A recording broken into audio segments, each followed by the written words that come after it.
কালাকুচ্চা গলানি ইউনিয়নে আলী মিয়ার বাড়িতে সেফটি ট্যাঙ্কিতে 4 জন লোক আটকা পড়ে আছে। আমরা তাৎক্ষণিকভাবে আমাদের একটা টিম এখানে আসে। এরপরে ওনারা সহযোগিতার জন্য আমাদের ব্রাহ্মণবাড়িয়াকে সহযোগিতা চায়। তাৎক্ষণিকভাবে আমাদের ব্রাহ্মণবাড়িয়া থেকে আরেকটা টিম এসে 2টা টিম সম্মিলিতভাবে চেষ্টা করে আমরা 17টা 45 মিনিটের সময় 4 জন ব্যক্তিকে মৃত অবস্থায় উদ্ধার করি।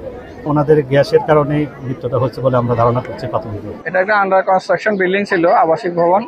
কাজ করার সময় শ্রমিকরা নিচে সেফটি ট্যাঙ্কের মধ্যে নামছে, এরপরে তারা উঠে নাই, নিঃশেষ হয়ে গেছে। সংবাদ ওরা জানতে পেরে ফায়ার সার্ভিসকে সংবাদ দিয়ে ফায়ার সার্ভিসও আসছে, আমরাও আসছি। এসে ফায়ার সার্ভিস গ্যাস রিমুভ করে তাদেরকে রেস্কিউ করে উদ্ধার করেন। 4 জনের মৃত অবস্থা। এরা সবাই নির্মাণ শ্রমিক, মিস্ত্রি বা শ্রমিক। আমরা পিএম এর জন্য ইয়াতে হাসপাতালে পাঠাবো। ফায়ার সার্ভিসের কাছ থেকে পুলিশ মৃতদেহ বুঝে নিয়েছে।